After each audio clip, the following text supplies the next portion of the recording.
In my past life, I was abused by my husband and had to secretly move out with my daughter. I repeatedly warned her not to share our new address, but she did. She told my husband, and he beat me to death in our rented place. My daughter cried and felt wronged, claiming she just wanted a complete family. Fine. In this life, you can stay with your good dad. When I was reborn, I was packing to move out. My husband, Dave, was a vicious abuser. He'd hit and yell at me, threatening to kill me and our daughter if I even thought of divorce. To escape, I took our daughter, Betty, and fled to another city while he was out drinking with friends. I changed my phone number, cut ties with everyone, and warned Betty not to contact Dave. She promised but secretly texted him that she missed her dad. Dave sweet-talked her and easily got our address. He showed up that night and beat me to death. It caused a big stir locally, and reporters interviewed my daughter Betty, who cried involuntarily. She said, "What did I do wrong? I just wanted a complete family. If Mom hadn't run away, Dad wouldn't have beaten her so badly." Later in court, she claimed Dave accidentally killed me, not intentionally. He was convicted of abuse and only served 5 years. When he got out, Betty was grown up, and they lived happily, having forgotten about me. I was the one who brought a future traitor into this world. But by some miracle, I was reborn. The hatred boiled inside me. Just then, my daughter Betty walked in, frowning at the half-packed luggage. She was annoyed. "Mom, you're not planning to leave with me again, are you?" She kicked the suitcase toward the wall and continued before I could speak. "Mom, you're overreacting. Dad works so hard every day, and he just hit you a bit when he was in a bad mood. Leaving, and if he finds us, won't we just get beaten again?" Her callous words, just like in my previous life, hit me hard. Overwhelmed with anger, I blurted out, "It was you who always told Dave where we were, right?" She was shocked by the harshness in my eyes and stepped back a bit, murmuring, "If I don't tell him when he's calm, do you want me to be homeless forever?" So that's it. Whenever Dave attacked us, I took her to my parents' home. After they passed, the house was sold, so we had to hide in hotels. But somehow, Dave always found us no matter the location. I couldn't figure out how a bus driver like Dave could locate us so quickly, but now I knew, Betty had been betraying me all along. The old and new grievances stacked up, and I lost control. I slapped Betty hard across the face. She couldn't believe it, glaring at me with hatred. "How dare you hit me?" I smacked her 2 more times, seeing her face swell with my handprint, only slightly easing my anger. "Ungrateful, get out." Betty glared back with the same malicious look as Dave, even though she was just 8. I kicked her out, fearing I'd snap if I saw her again. Outside, she cried angrily, kicking the door. "Just wait, I'll get Dad to come back and kill you." Wait for it? Let's see how Betty fares without my protection under a father like Dave, who favors boys over girls. Checking the suitcase full of Betty's belongings made me realize how little I had for myself after all those years. Anticipating Dave's return, I threw Betty's things out, grabbed my ID and phone, and left. I already had a train ticket, but to be extra safe, I bought a plane ticket to another city. Without Betty, everything went smoothly. 2 hours later, I was on a plane, leaving the city I had lived in for over 30 years. Unlike the last time, I didn't change my number immediately. Instead, I put it in a backup phone. Betty thought Dave was the best thing in the world. I was curious if without me, she'd still lead a charmed life. I figured Dave might favor Betty for ratting me out, but I overestimated him. As soon as I landed, my phone buzzed with messages. The first thing I saw was Betty's face, bruised and battered, alongside Dave's threatening voice message. "Lillian, you'd better get back here quick, or I'll beat this useless brat to death." Dave never hesitated to beat Betty, just like he did to me. "Sure, here you go." If it weren't for me risking my life to shield Betty every time, she would have been dead by now. I thought she'd understand my sacrifices and endurance, but no. Instead, she got this weird idea that with Dave, I'd get hit and she wouldn't.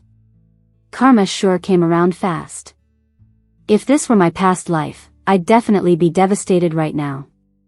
But currently, all I feel is relief, and there's even a bit of a smile on my face.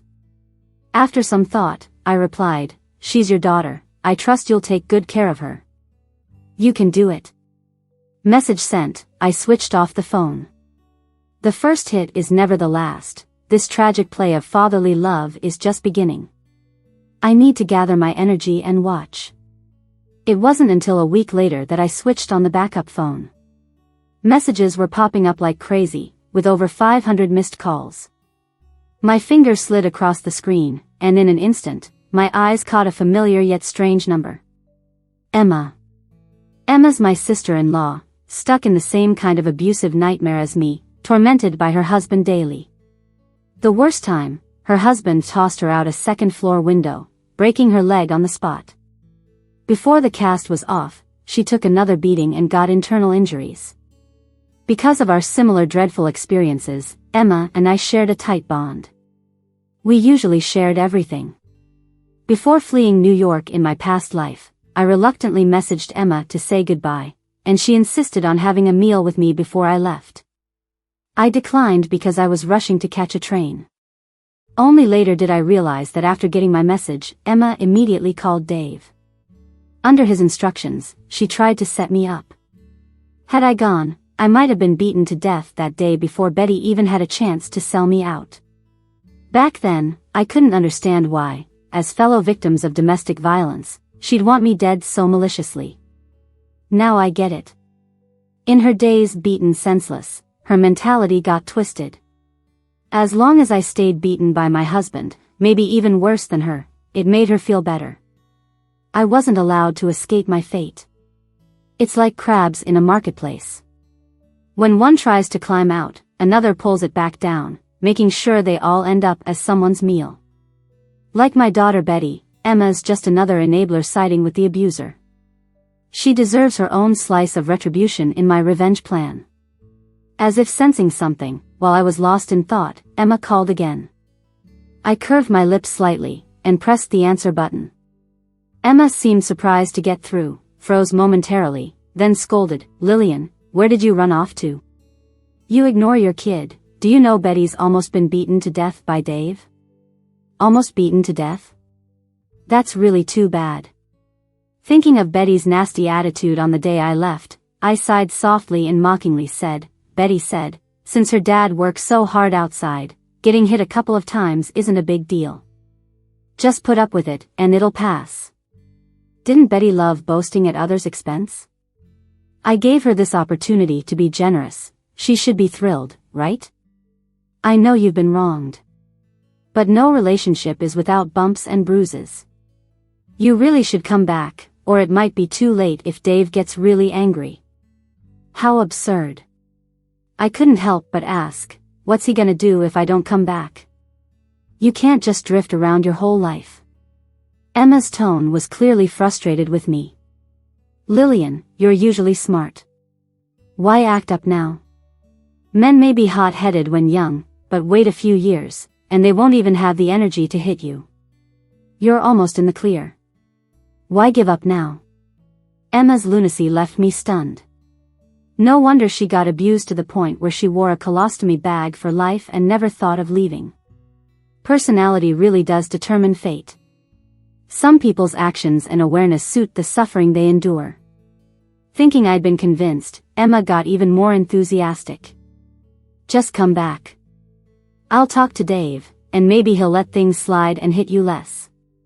Don't be ungrateful. Am I that desperate, taking beatings and still showing gratitude? I laughed at Emma's shamelessness and coolly replied, "If you're happy living like that, go ahead, but I'm not like you. I won't stoop that low." Emma was stunned by my sharp retort. She instantly got upset. "Dave's already looking for you everywhere. He even threatened to dig up your parents' graves. Don't say I didn't warn you." Those threats sounded familiar. In my past life, Dave threatened me like this repeatedly but never acted. He didn't dare. Though my brother was cold and distant, unwilling to stand up for me against Dave, he'd never watched Dave dig up our parents' graves. Otherwise, he'd become the town's laughingstock. Let him try and dig. I knew Emma must be recording our talk, so I didn't hold back my disdain. Well, with how advanced the internet is, he should go cry online about me abandoning my husband and kid. Maybe he'd even become an influencer, sell stuff live, and hit it big. With that, I hung up the phone. Yep, the only reason I answered Emma's call was to let her pass that last line to Dave. God has to first drive someone crazy before he destroys them. Dave enjoys playing the victim. Every time after hitting me, he'd drop to his knees, slap himself, and sob for forgiveness. With such acting skills, it's only right they serve a greater purpose.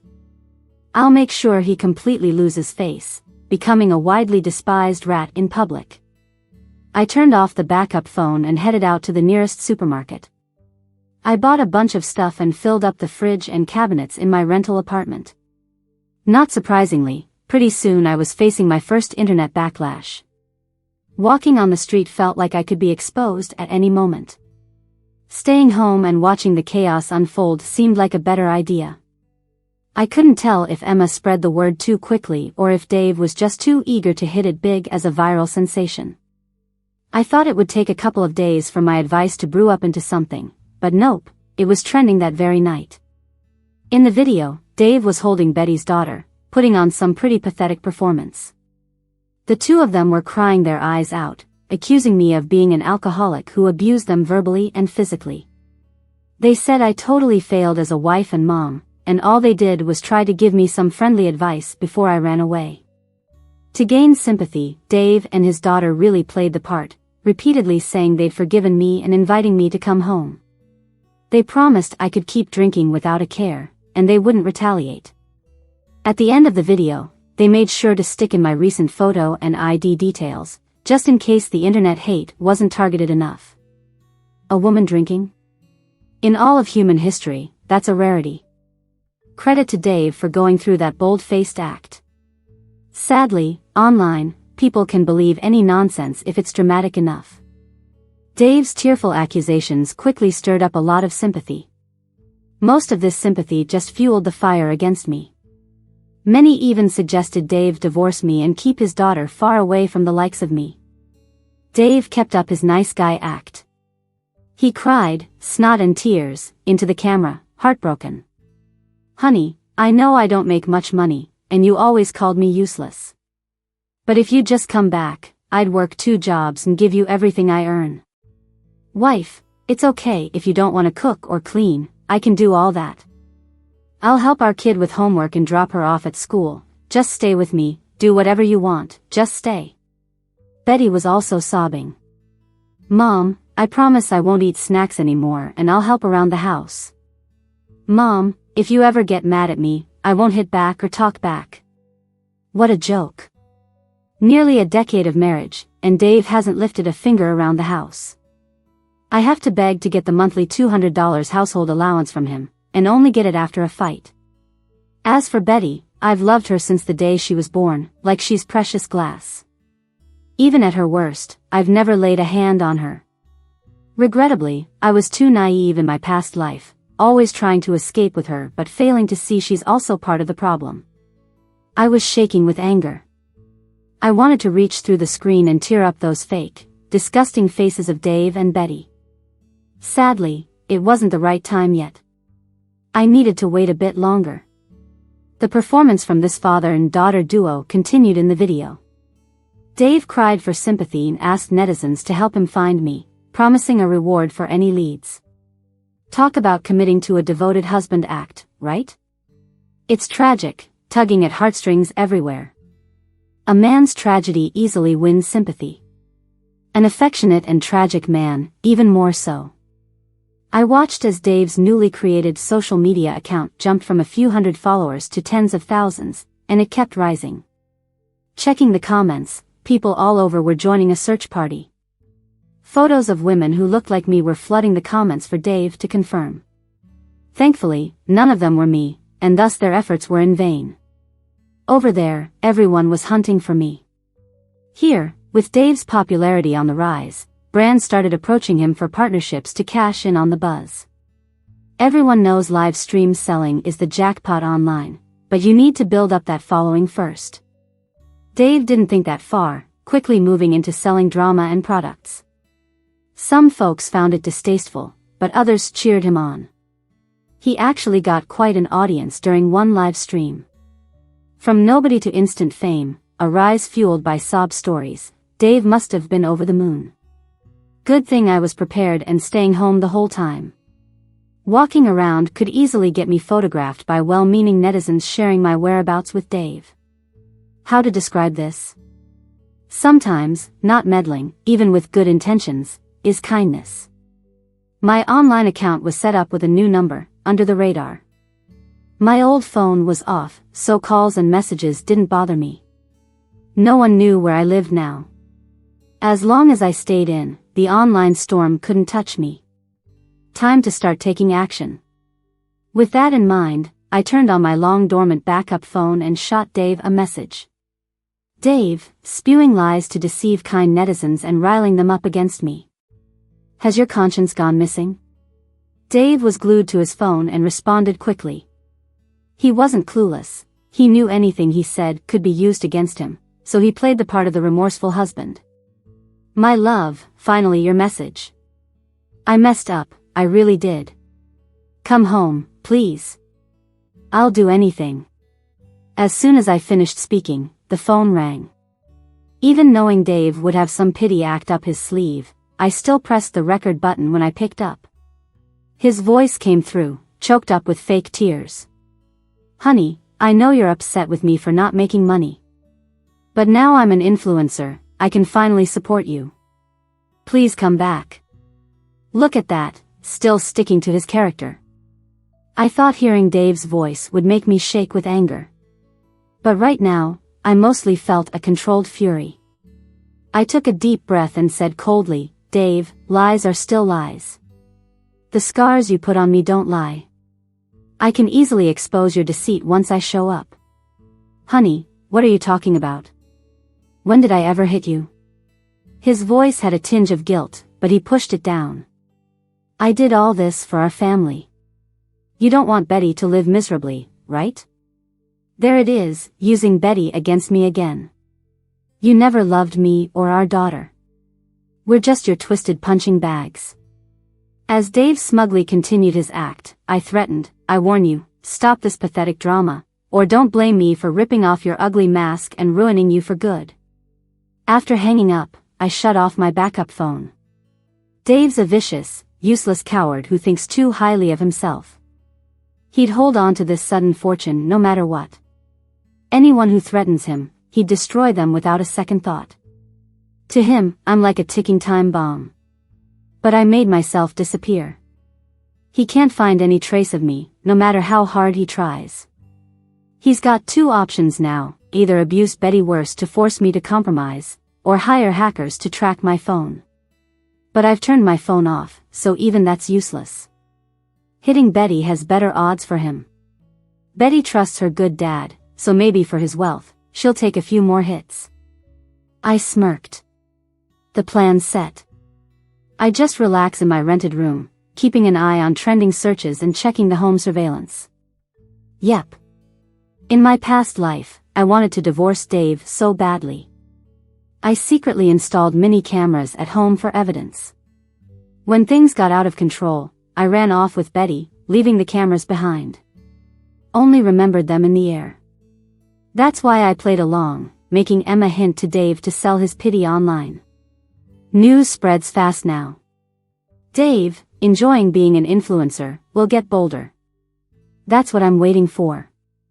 People, they lose themselves in success. Dave's the worst. When his facade falls apart at the peak, all he gained will vanish like that, leaving him as a ridiculed outcast. That's the real sting. I'll destroy Dave completely, so he never rises again.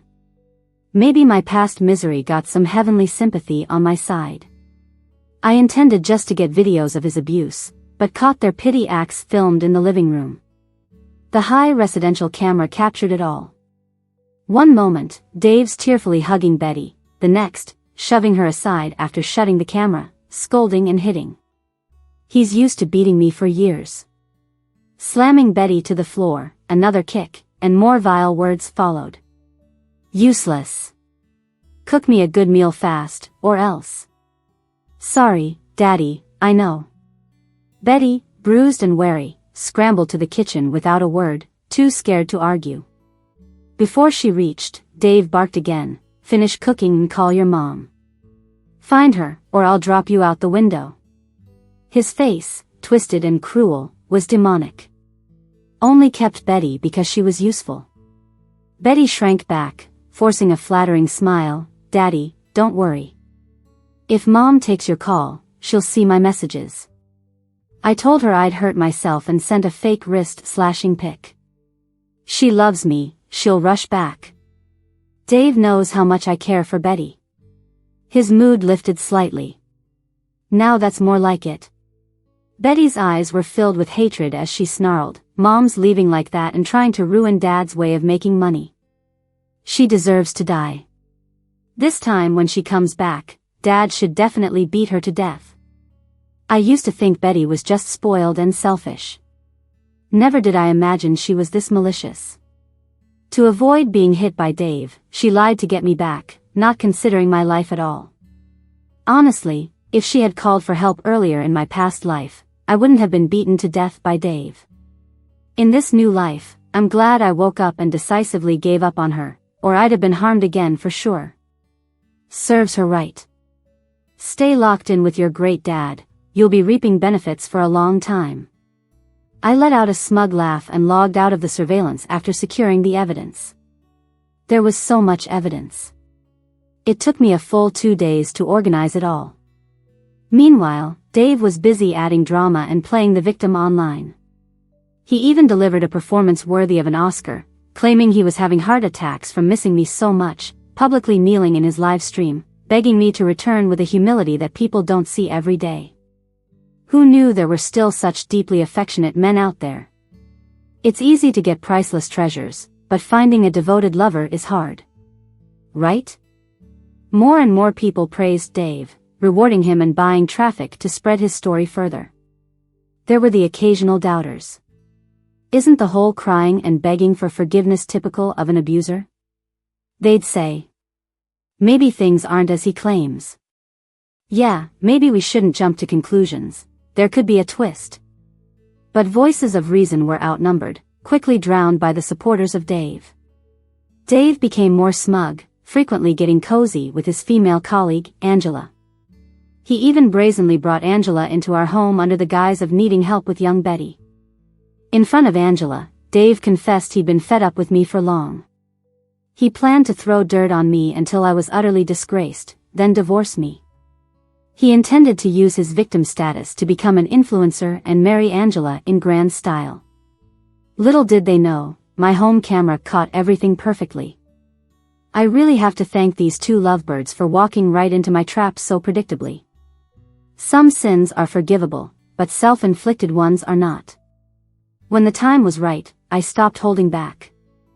I logged into my social media account and laid out all the evidence, showing that Dave's claims were pure lies. I also handed all the documented evidence over to the police, officially filing charges and suing for divorce. These days, I've learned the tricks of the internet trade. I invested in a lot of traffic to boost my post. It quickly went viral, causing quite the uproar. While people love drama, they hate being played. My quick and ruthless counterattack, with every picture and video hitting Dave where it hurt, left him with no room to argue. Soon, journalists reached out to me. I faced the camera without fear, recounting in detail the inhumane domestic abuse I endured from Dave for years. No amount of time can erase the pain. While retelling those painful memories, I couldn't hold back my tears. I wiped them away and spoke slowly and clearly to the camera. There is only one case of domestic violence, the first and then countless times. I hope that every sister currently facing abuse will stand up and fight back. Don't ruin your life by just enduring silently. After taking a deep breath, I continued with a heartfelt plea. Also, don't bear the suffering thinking you're giving your kid a complete family. A good kid will understand you're trying to save her from misery.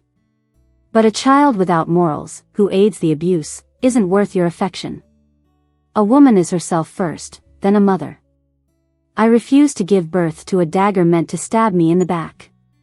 Many women face the torment of domestic abuse. While some become numb and submissive like Emma, even helping their abusers, I hope sharing my story will help them awaken. Even awakening just one would be worth it. At the same time, I called the bus company Dave worked at, reporting his misconduct. An employee like him is an embarrassment to the company. A social downfall? It needs to be all-encompassing, starting with the people around him. A scumbag like Dave deserves to be stomped into the sewer, never able to rise again. Amidst the chaos, public opinion was in turmoil. Everywhere Dave went, people pointed and ridiculed him. He shrank back, unable to respond to a single comment. Honestly, it's not surprising. Abusers tend to be cowards outside, only aggressive at home. No one would suspect that the nice guy Dave, who wouldn't even harm an ant outside, transforms into a wife-beating monster behind closed doors. In the past life, I maintained Dave's reputation by falling for the nonsense that family issues should remain unsaid. I never spoke of his abuse outside, except to a few close people. The more intense the contrast, the harder the fall when Dave's despicable behavior was exposed. Dave is now the poster child for abusive husbands, constantly ridiculed wherever he goes.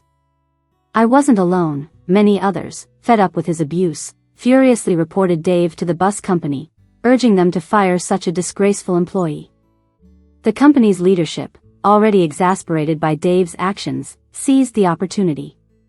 Citing his poor character and the huge negative impact on the company, they fired him decisively. The same followers who donated to him online demanded refunds en masse. Unable to handle the mental blow, let alone repay the money he pocketed, Dave closed the comments section, hiding like a turtle once again. Watched him build up that fancy mansion. Watched him throw those lavish parties for guests. Watched it all come crashing down. Angela only got with Dave for his influencer status. But now, things didn't go as planned, and she's not sticking around. She just said Dave tricked her, cut ties clean, quit her job, and disappeared. While Dave was out, running and hiding, drowning his sorrows, I rushed home to grab my forgotten degree certificate. I wasted so many years for the family, missing out on grad school. Now, it's time to catch up. Betty was curled up on the couch sobbing and bolted to me when I came in. Mom, you came back for me. I knew you wouldn't leave me. LOL, that confidence. No clue where she got it. I chuckled coldly, shattering her naive dream. You're mistaken. I'm here for my degree. Betty stared at me in shock. I ignored her, fetching my degree from the main bedroom's cabinet.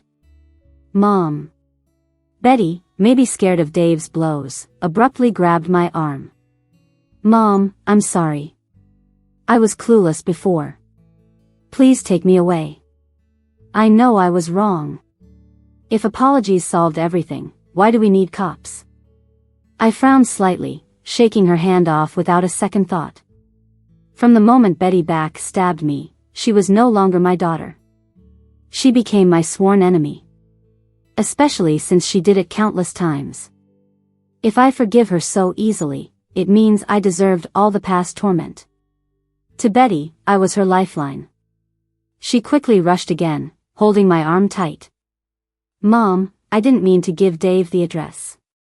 He tricked and threatened me.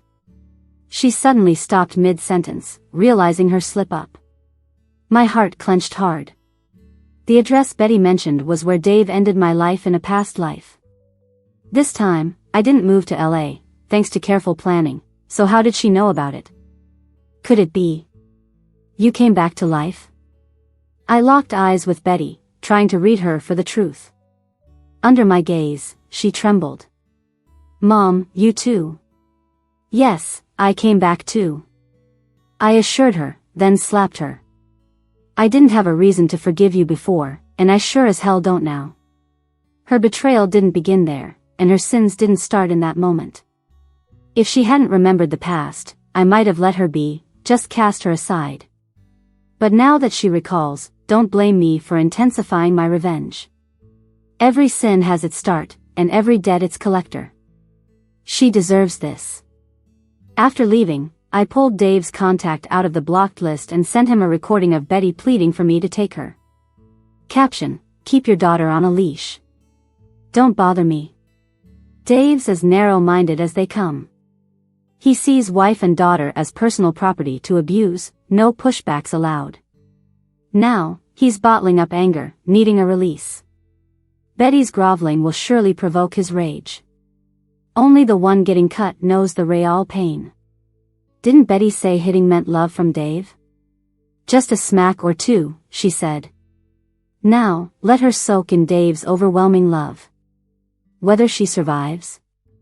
That's up to her. Dave's a man of action.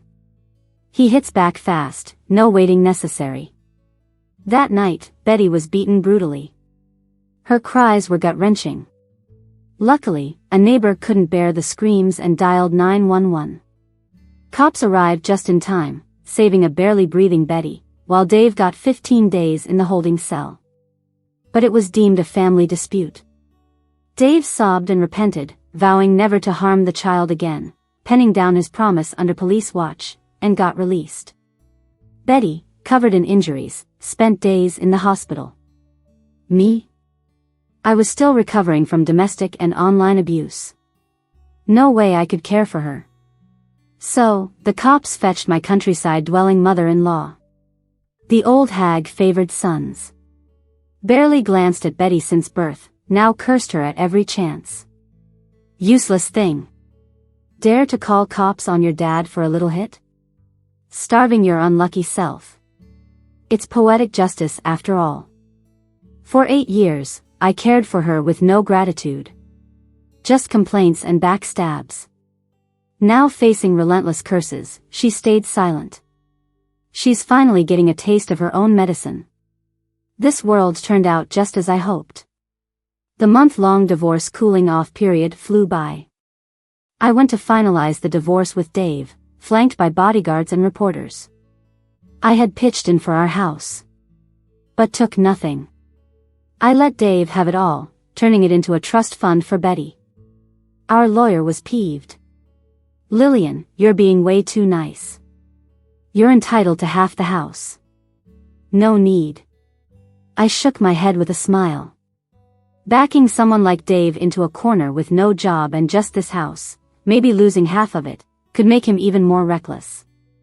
Even though Dave doesn't know where I live now, information is so accessible these days. If he's determined enough, he might just track me down one day.